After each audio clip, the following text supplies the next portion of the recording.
This afternoon, ECOWAS court dismisses all 7 counts of human rights violations brought before it by former Chief Justice Gertrude Torkornoo in relation to her suspension and removal as Chief Justice. Also this hour, about 80 illegally fabricated farm platforms destroyed on the Ofin River as authorities intensify efforts to clamp down on illegal mining.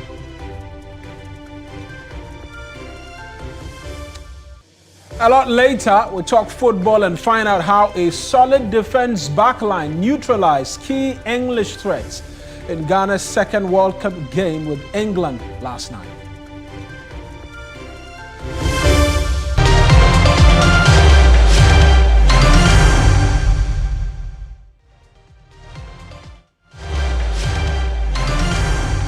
It's News Central live on TV3. I'm Kemeni Amano. And I am Mawena Egbeta. The bulletin starts right now.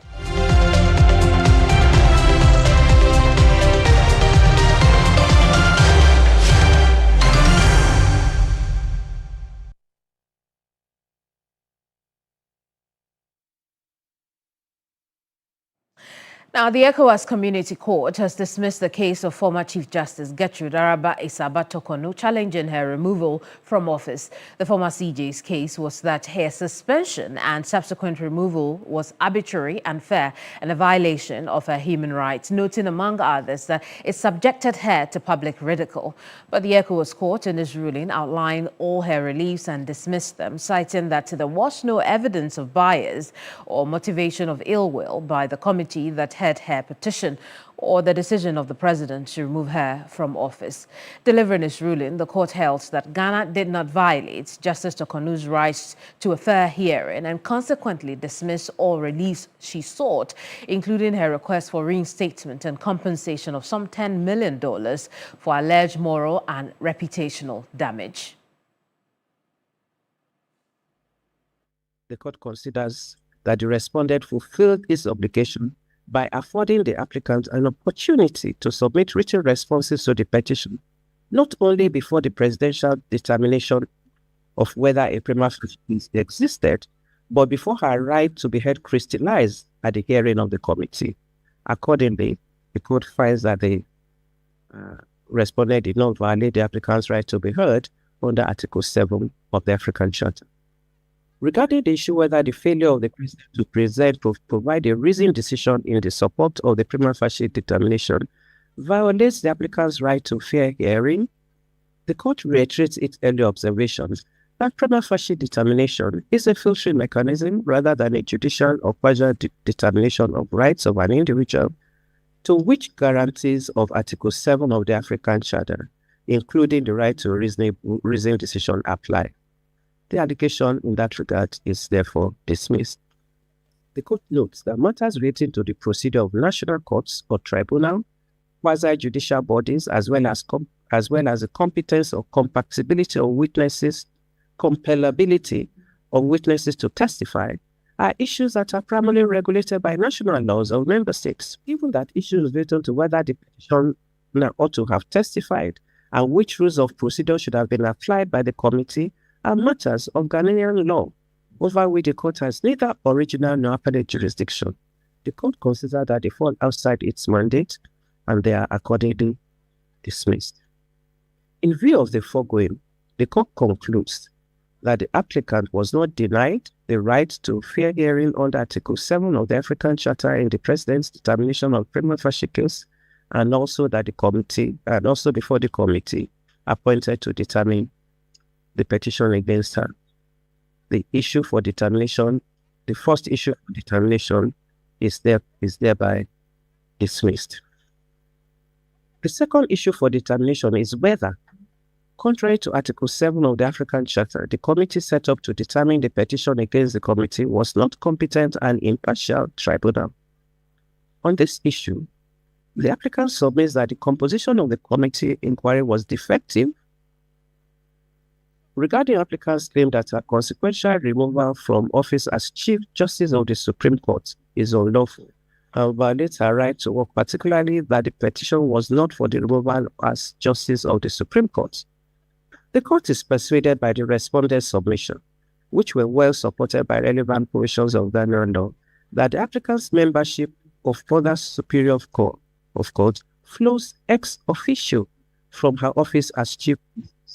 Such other superior courts include Supreme Court, the Court of Appeal, the High Court, for which no separate removal proceedings are required. It will be absurd to commence separate procedures to remove the applicant from all these other courts, of which she was an ex officio member after her removal from office as Chief Justice. For this reason, the court finds that the applicant's contention in this issue is without merit and is accordingly dismissed. Well, that decision has been taken by the ECOWAS court.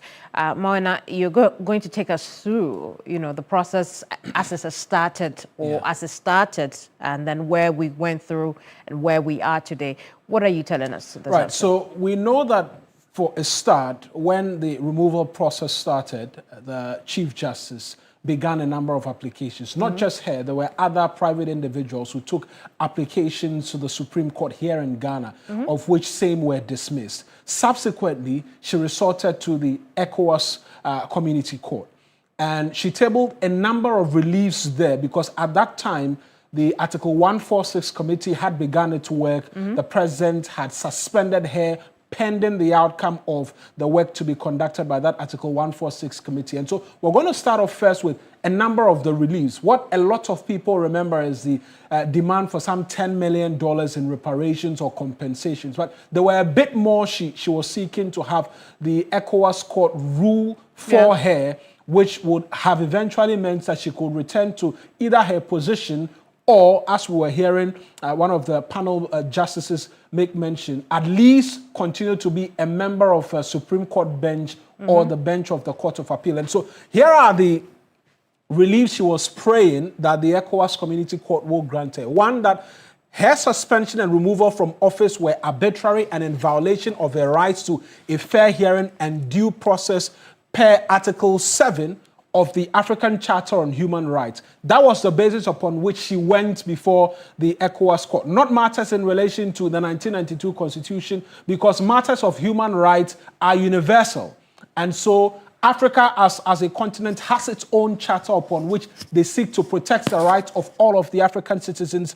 And on Article 7 of that charter is where she stood on for her first relief. Then she argued as well that the inquiry or the Article 146 committee was illegally constituted and affected by bias. And we'll get to hear a bit more in terms of those details, because one of the justices the chair of the committee, Justice Poaman, she argued, it was one of the many arguments she actually tabled before the Supreme Court here in Ghana, was that he had sat on one of the petitioner's case, which was Daniel Ofori versus EcoBank. It's a case which has traveled for well over 10 years. And Justice Poaman, at some point in time, sat through that lengthy court process and had ruled in favor of Daniel Ofori. And so she argued bias in Ghana and before the ECOWAS court as well. Then she also argued that she was denied access to a judicially reasoned opinion of the prima facie determination by the Council of State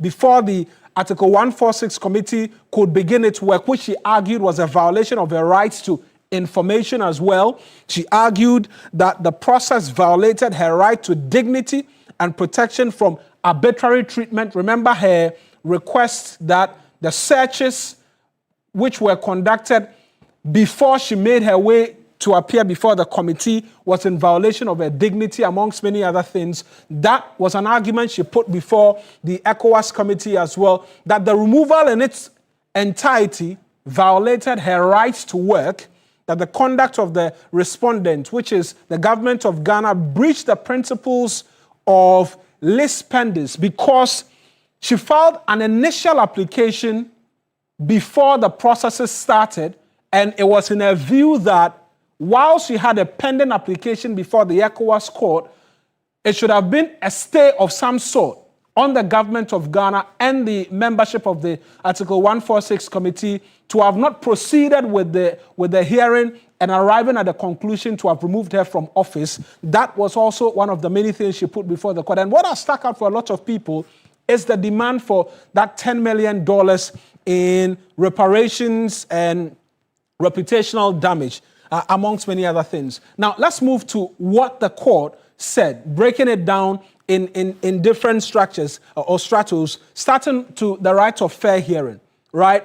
Now, the court argued that, or the court ruled rather, that the government of Ghana, via the Article 146 committee, did not in any way or shape or form violate her rights to a fair hearing, and that they fulfilled all obligations in relation to affording her a right to be heard and to advance her argument as well.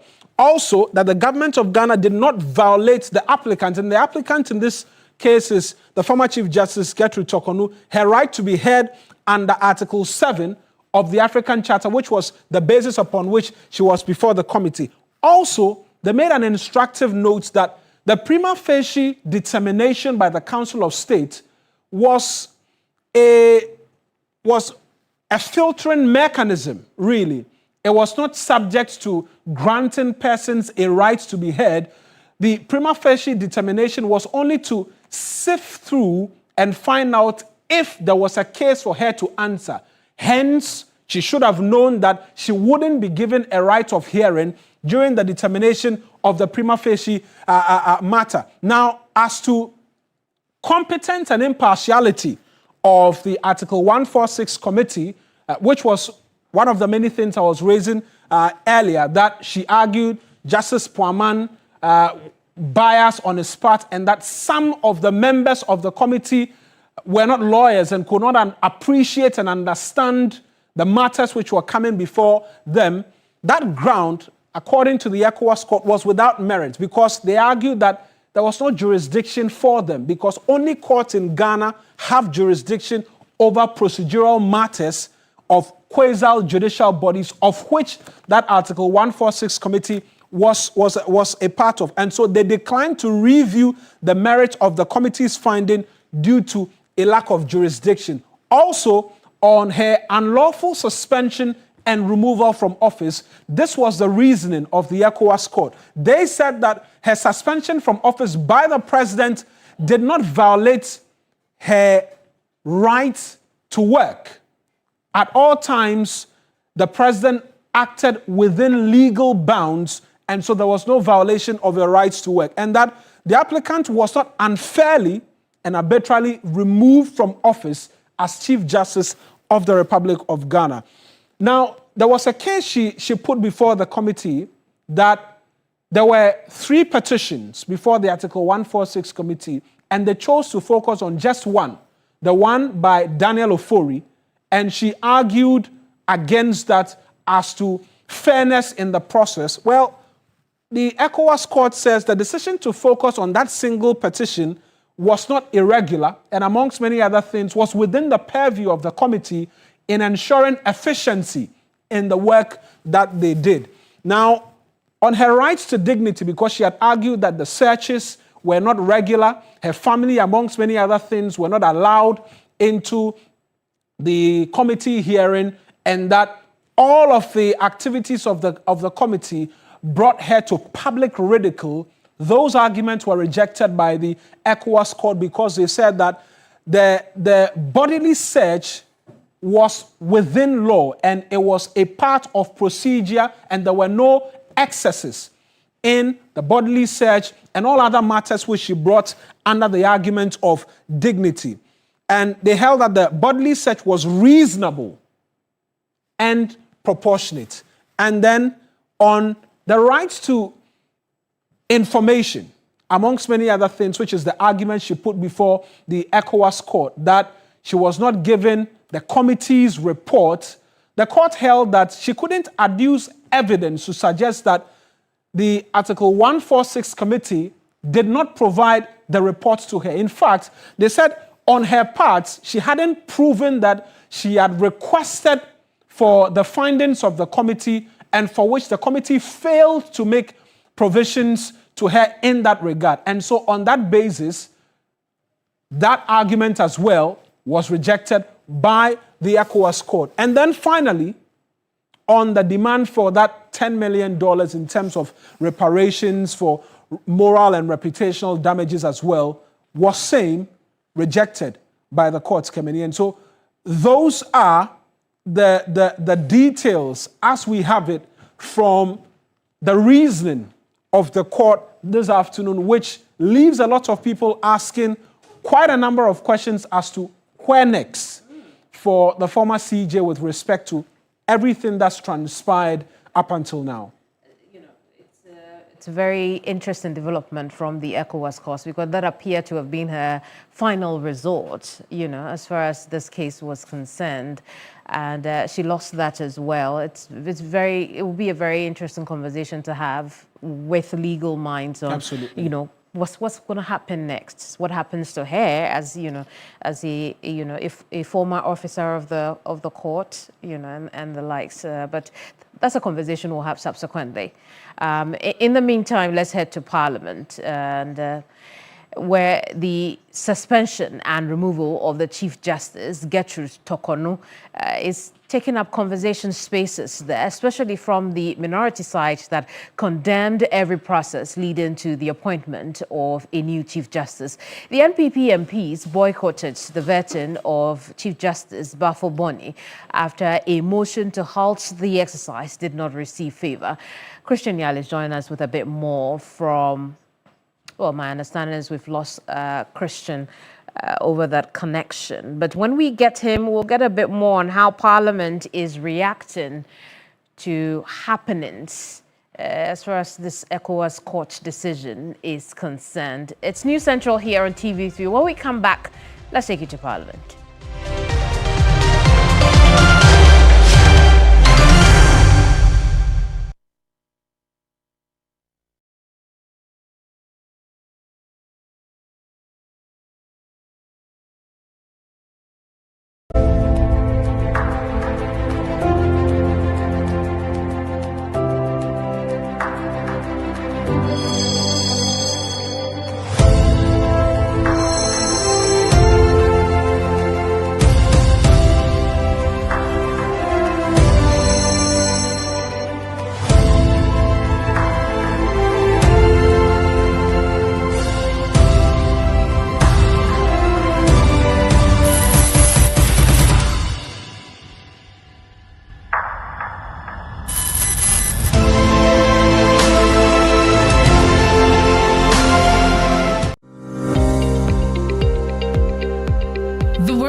Is changing, not slowly, not quietly.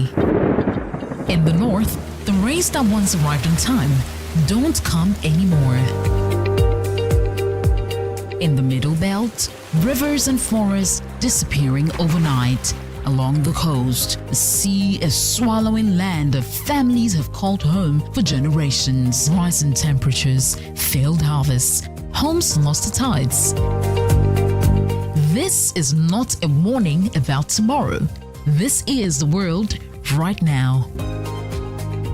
TV3 and the German Embassy in Ghana. The conversation on climate security implications in Ghana. The Climate Talks 2026. 5 cities, 5 conversations, 1 urgent call to action. Tamale, Bolgatanga, Kumasi, Keta, Accra. Starting this June 2026. The climate talks are coming, and this time, the people most affected by Ghana's climate security crisis will be at the center of it all. Because the time for Ghana to act is now.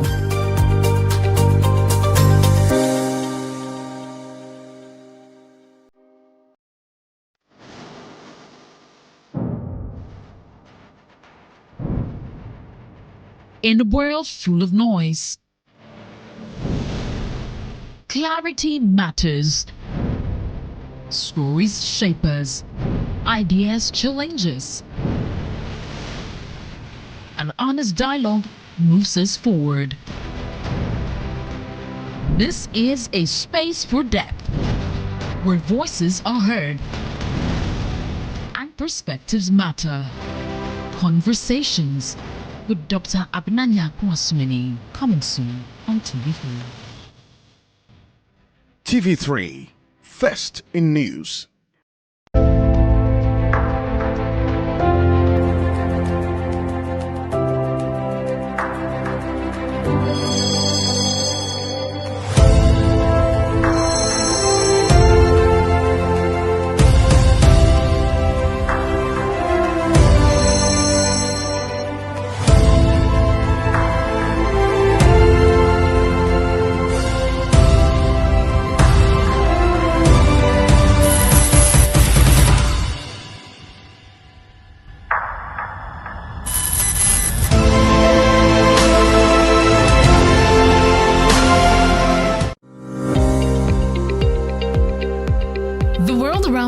is changing, not slowly, not quietly. In the north, the rains that once arrived on time don't come anymore. In the middle belt, rivers and forests disappearing overnight. Along the coast, the sea is swallowing land that families have called home for generations. Rising temperatures, failed harvests, homes lost to tides. This is not a warning about tomorrow. This is the world right now. TV3 and the German embassy in Ghana. The conversation on climate security implications in Ghana. The Climate Talks 2026. 5 cities, 5 conversations, 1 urgent call to action. Tamale.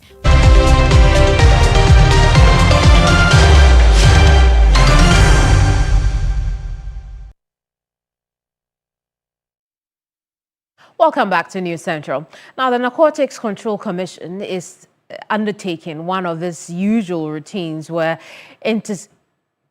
intercepted narcotics are destroyed by burning at Bondase. The Director General, Brigadier Mante, together with his deputy and other officials from relevant agencies, including Ghana Standards Authority, are on this exercise. Now, according to NACOC, they have acquired destruction certificate from the court to undertake this exercise with the Standards Authority present to confirm the items being destroyed as a clearance to speculations that synthetic stuff are destroyed, leaving the real items. George Queenan is joining us with a bit more on this story. Now, George, what else can you report? Actually have ended this way. Head to Accra. And so the items quantity-wise, we have 9.6 tons of cannabis, we have 46.89 kilograms of cocaine, 2,734 bottles of cannabis-laced drinks, 130 boxes of hemp-related products and others. And so according to the Director General, these destroyed items represent thousands of doses of what could have actually destroyed homes, broken families, endangered the lives of young ones, and actually strengthening criminal networks. So there's actually 4 of that. But there's a strong message to people who are into this list that they are coming after them. They can't really make profit at the expense of people's lives. And so anyone who is engaged in this very exercise should break the court not coming. I see. Has the destruction taken place now? So we're actually leaving, but let's say I can just give, let's say, 40%. The destruction so far is 40%. We left it in the care of our other officials, and we are coming to Accra. But so far, let's say 40% of the items have been burnt completely. I see. And you also talked about the arrest of some university students. I remember that was somewhere on Monday, and so they've actually been taken to court, and then the necessary things are just being taken through the necessary process. So the narcotics director says no one can come and grant permission to maybe excuse anybody from any wrongdoing. Anyone who is caught dealing with this drug will not be recused whatsoever. We'll have to go through the sanctions that is required. I see, George. And so these items that are being destroyed were seized over what period of time? So some of these are seized far back as 2021. So that's some of it, the items when you open them, it's even destroyed already. So as far back as 2021. And so you have to go, you know how the justice say, the wheel of justice goes slowly. So it will take time for you to get the distraction certificate here. So yeah, as far back as 2021. And it is time in 2026. George, what street value has been given to the items being destroyed? So street value, we just got the quantity wise of it, but street value, they will just get back to us. Has not been given to us so far. But if you look at 46.89 kilograms of cocaine, that's a lot of money. So let's look at it. I see. That's the cocaine, yeah. Very well. We also know that the Director General of NACOC, Brigadier Mante, spoke. What did he say? Talk about the seizure. I see, George. With this, it's just the seizure, like I already mentioned, that this destroyed item, if they had actually gone into the system, would have destroyed endangered lives of young people, promising lives. People would want to become great professionals in the future. If they attempted with this, their lives could have destroyed, families could have been broken as well, and then criminal networks could have been strengthened. So it has been fought so far, but people are still doing it behind the scenes. They're going to go after them. And then you also mentioned about the arrest of the lead shipper in the Australian meth scandal. So that very lead shipper is a Ghanaian, and that's what he said. And he didn't give his identity, but he said he was caught in Accra, and so other people who are in connection to that would also be arrested in ensuing days. So we watch out for that. So yeah, more updates in ensuing days coming in.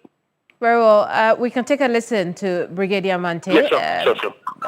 Thank you very much, George. Yeah. Enterprise. This afternoon, we'll be picking more. Whoever is involved, and like I always say, it is only God and the courts that can free you. We'll get to the bottom of this enterprise and make sure that Ghana will not be declared as a narco state. It is our determination that after the World Drugs Day on Friday, we are going to go out and hunt for those whose activity or whose business is to just sell drugs to destroy our young ones. Like my deputy always says, this is just the grace period. If you know you are involved in it, I'm only advising you, because we will come after you. And nobody, and I say nobody, apart from God and the courts, who can free you.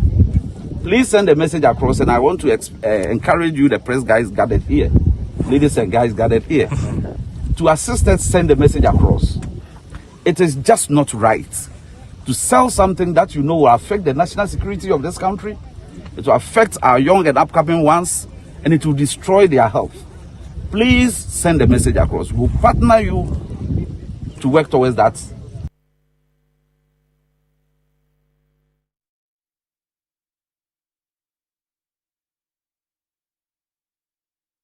This afternoon, about 80 illegally fabricated Shangfan platforms have been destroyed on the Ofin River as authorities intensify efforts to clamp down on illegal mining activities. The operation forms part of ongoing measures to protect the river and surrounding environment from further degradation. Meanwhile, residents of several communities in the Echumampunia district say they are steadily losing their ecosystem and livelihoods as illegal mining continues to devastate farmlands, water bodies, and forest reserves. William Evans-Inkum reports. The negative impact of illegal mining has reached a height. The blockade of the Ofin River by illegal miners has contributed to perennial flooding. To access this area, one needs a boat. Arable lands gone. The National Concerned Small-Scale Mining Association Task Force have launched an operation to hunt down illegal miners. About 80 fabricated Shangfan platforms were destroyed by the task force. Agogoso, Enyinem, Ntobroso, and Akonfre are considered endemic in the Echumampunia district. Government has been spending millions of dollars in repairing the damage caused by illegal miners. According to the concerned small-scale miners, the fight against illegal mining requires a holistic approach, and they are in to support government achieve the ultimate goal, a greener environment. We have destroyed about 80 Shangfan platforms mining in the river bodies. We have also observed that excavators, heavy-duty equipment, are mining very close to the river body and washing their tailings directly into the river. The Minister of Lands and Natural Resources in February estimated that at least $48,000 is needed to reclaim every hectare of land destroyed by these illegal miners.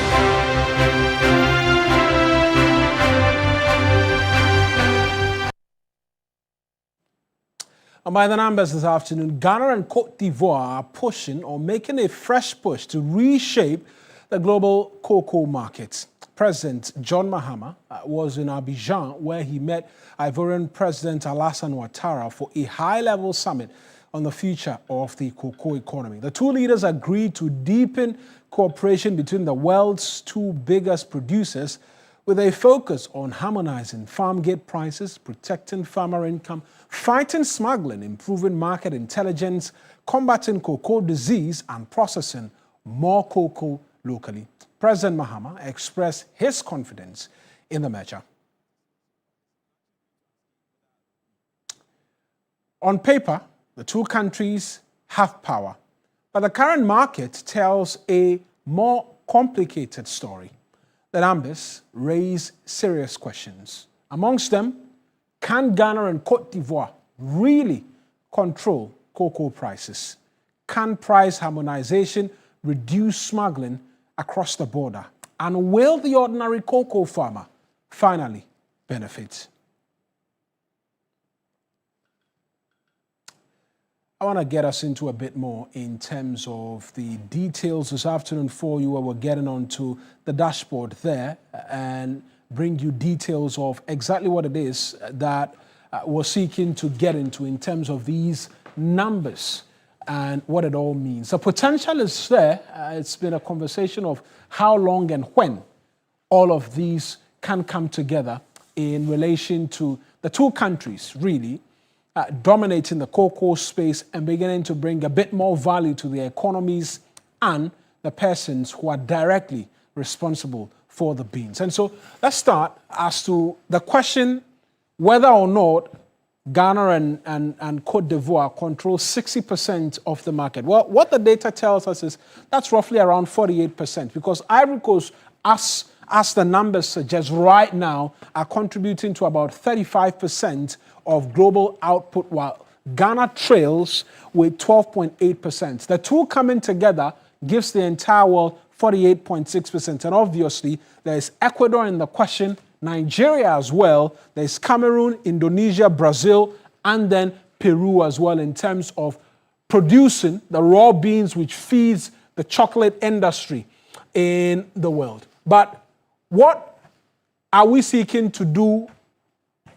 What is it based on? Well, it's been based on a fluctuation in price on the global commodity market. And a few months ago, it was a huge conversation. And it's one of the many things I'll get to in the slides that I'll be showing to you. But we've seen prices plummet, particularly this year, and only picking up slightly as a result of the escalation in the war in Iran, between Iran, Israel, and then the US, which has seen prices go up a bit. But it dropped to around $3,800 per bag, or per ton rather, per ton, around somewhere April, March, thereabouts, which resulted in a slash of farm gate prices for the farmer. Right now, we're talking about $4,500 US. And the effect is really what we've seen play out in terms of how much we're offering the cocoa farmer, who's responsible for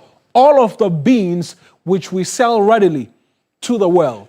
So we saw producer price at $3,625 when the 2025-2026 farm season started. But due to the fall in the prices here, which I was talking to you about around the areas of April, May, thereabout, we were forced to do this, reduce by 28.6% how much we're giving our farmers, which saw that reduced from $3,625 to $2,587, and that became a huge conversation in the country. What was the case for Ivory Coast? They saw a much bigger reduction in terms of how much they had to pay their cocoa farmers. 179,200 CFA francs, that was dropped to 64,000 CFA francs, which is 64% plus of how much the farmer had to lose in terms of value. And if you listen to a lot of the experts, they said that made the country, Ghana, a hub for smuggling, because now we were offering more value to the farmer, and so beans were seeking to make their way into the country from Ivory Coast. Now, if you want to compare, you see that obviously the Ghanaian farmer, per what happened in the global stage, was better off in terms of value as to how much they were receiving. And if we work the numbers, they were getting 1,371 cedis more as compared to their counterparts in Ivory Coast. What has all of this sought to do? It's what has seen our president go into Ivory Coast. They've agreed on a partnership and a way forward. What is he seeking to do? Among so many things, ensure price coordination. Price coordination will have multiple effects. It will reduce smuggling because now there will be no basis if prices are the same across board to have farmers from one country decide to move their bags to the other country to get a bit more in terms of value. It will also mean the farmer will receive a bit more in terms of income.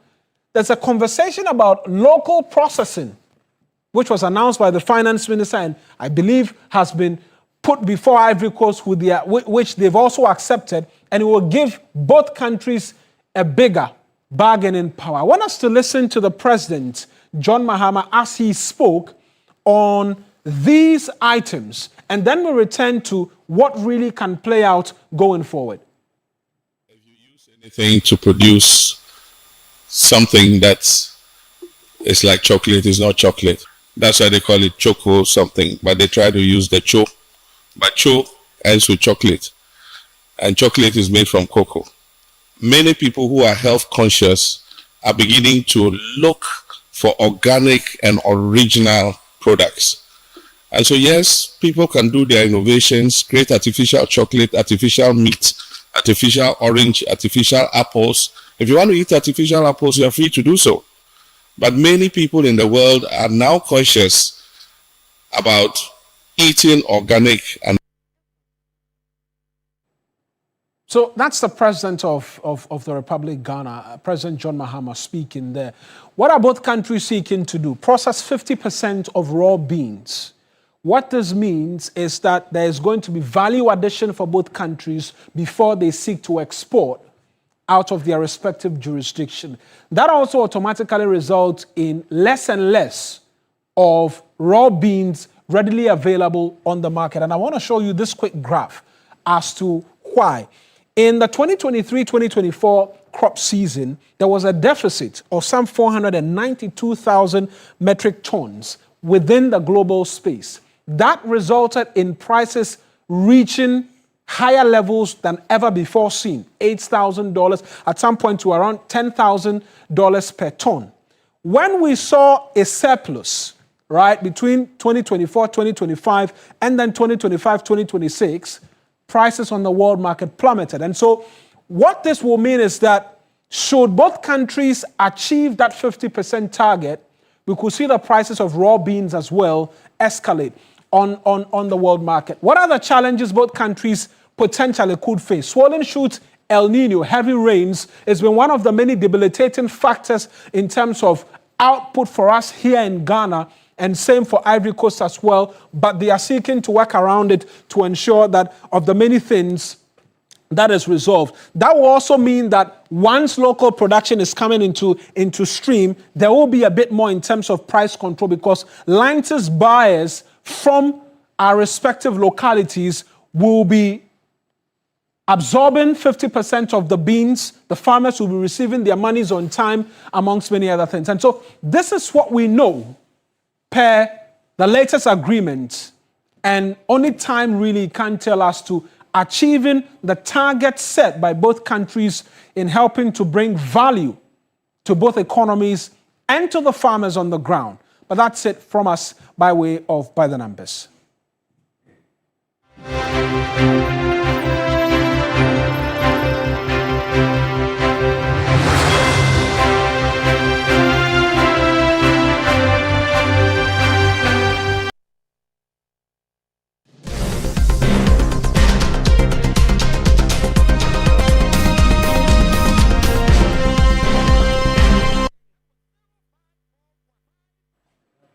Now, poor road networks and limited telecommunication infrastructure continue to hamper efforts of the Ghana Armed Forces to monitor, maintain and protect Ghana's borders. But in the face of these challenges, the Armed Forces has not relented in conducting long-range border patrols to monitor and dominate their areas of operation.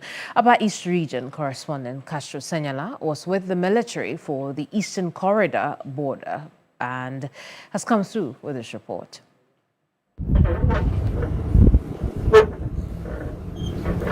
Hundreds of kilometers from the comfort of their barracks, soldiers from the Northern Command of the Ghana Armed Forces are undertaking border patrols deep within Ghana's Eastern Corridor.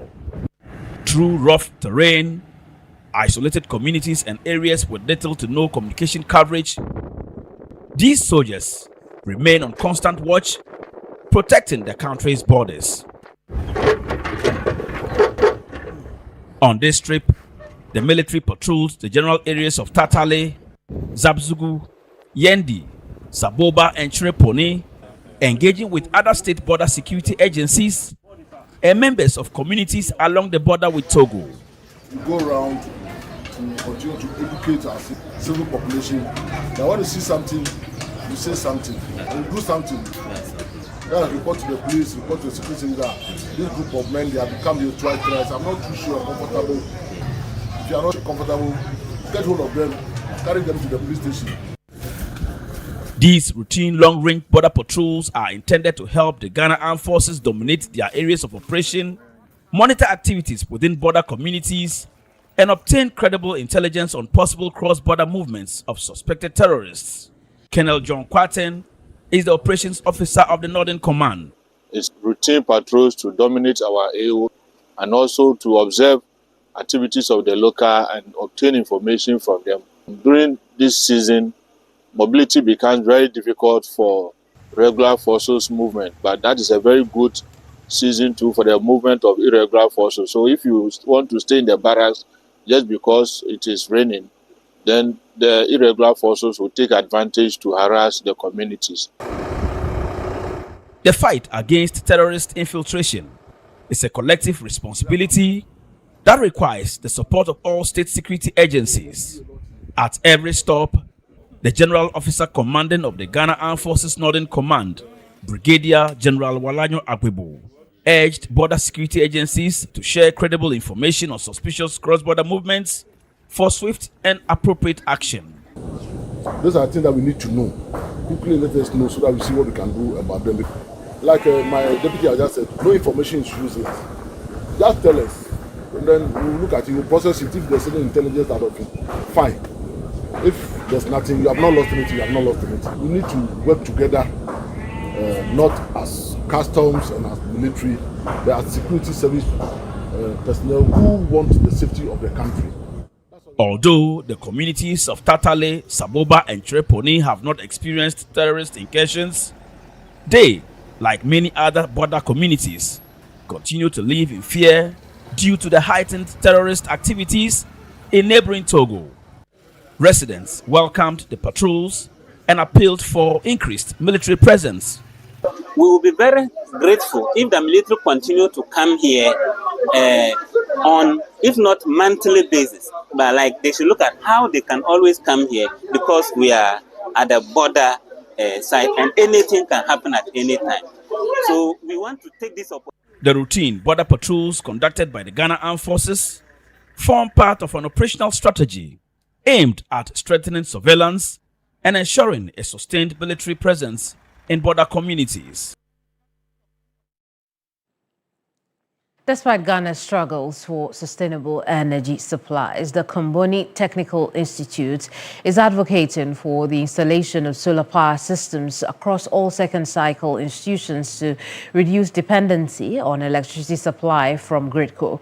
The school, located in Sogakope, currently receives 40% of its power from a 43-kilowatt solar power system installed in the school, drastically reducing dependency and government's power bill.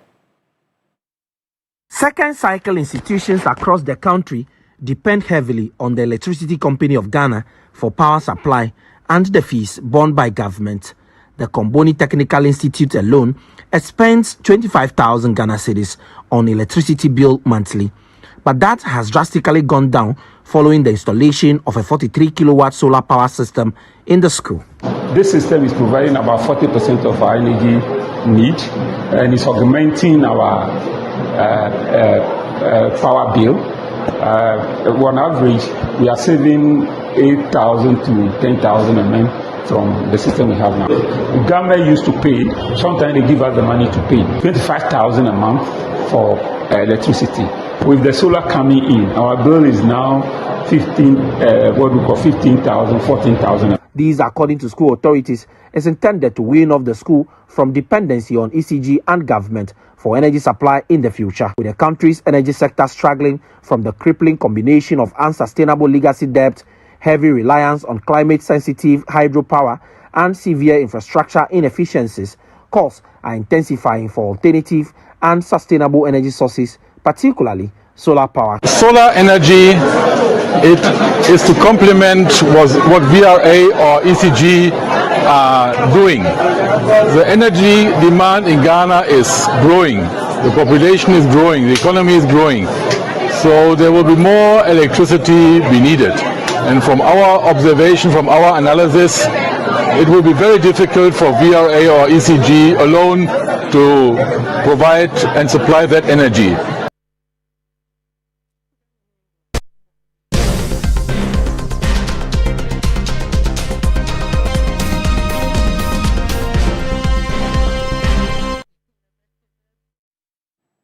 And by that, says Black Stars hold England.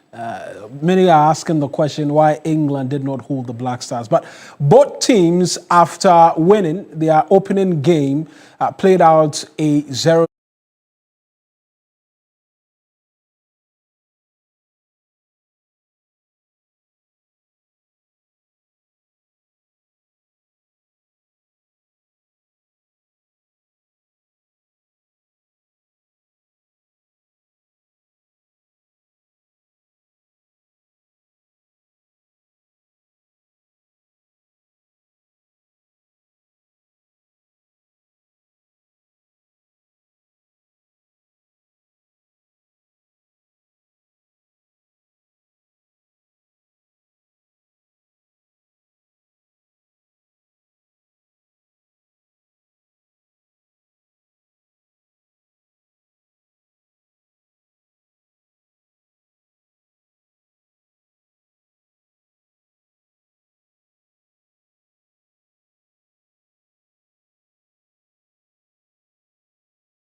Boston or Rhode Island, if I'm being specific, and Ghana could have won. It was one of the best games we played at the World Cup, and it's a game that highlights the spirit of Ghana, the defensive discipline of the team, and the belief that the Ghanaian can. If you look at all the narrative going into the game, it was all about England and their big star, Jude Bellingham, Harry Kane, Bukayo Saka, their world-class manager.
Group leaders, because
world around us is changing, not slowly, not quietly. In the north, the rains that once arrived on time don't come anymore. In the middle belt, rivers and forests disappearing overnight. Along the coast, the sea is swallowing land that families have called home for generations. Rising temperatures, failed harvests, homes lost to tides. This is not a warning about tomorrow. This is Ampanso nyamiaye yebekọ yenimo yebekọ pa next month Saturday yebewini won. How many goals? Yebewini ye de empe bebre 2. Ghana is going to score 2 or 3 goals, but we ended up having a goalless draw. What do you make of it? I think it's a nice game. Though we didn't score, we were able to qualify to the next game, which is a very good thing. If you were to describe the match in a whole in one word, what would that be? Exciting. Exciting. Which players did it for you? They all did well, but Semenyo did very great too. You da dia nukura nyame anim ni Ghana for Emranti no. Omu dia kansie no mane ye fe. Ba Jordan ebobo pa okumunu ma Ghana pa but nkofo percent na nkomo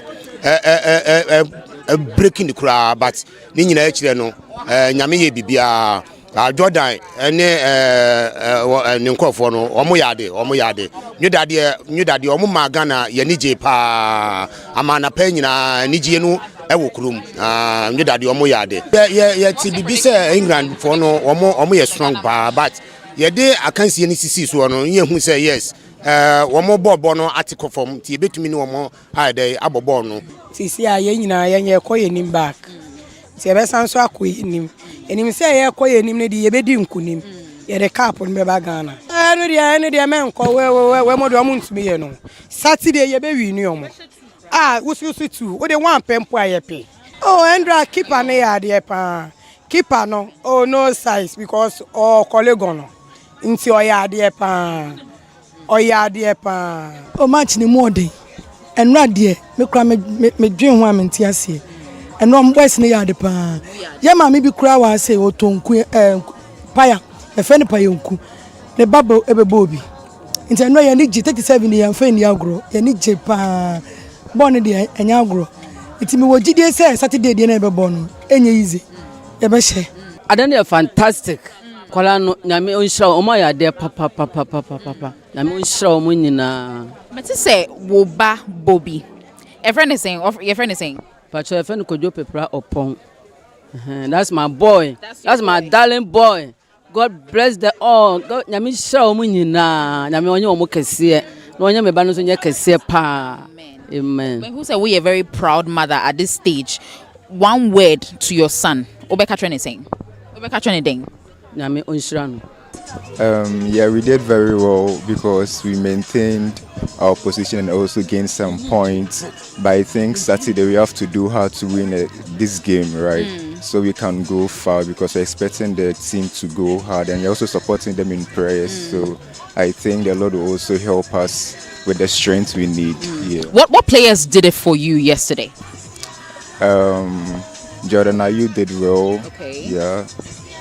Pate did well. Okay. So I think they have to go hard. That's what I think. Benjamin Asari, what's your take on him? Very good keeper, yeah, and he's doing his best because yesterday he did well. Yeah, so we also expect him to do his best on the field here. Now, just yesterday, many fans and many Ghanaians told me how hopeful they are that the Black Stars are going to do very well against England. Now, guess what? After 90 minutes of disciplined defending and very much playing well, we earned ourselves a goalless draw against England. Now, a lot of Ghanaians are still very much hopeful of our next game and qualifying to either the semi-finals or the quarter-finals. That is all we are looking at this particular afternoon. Christabel Success Trevor, TV3 News, Accra.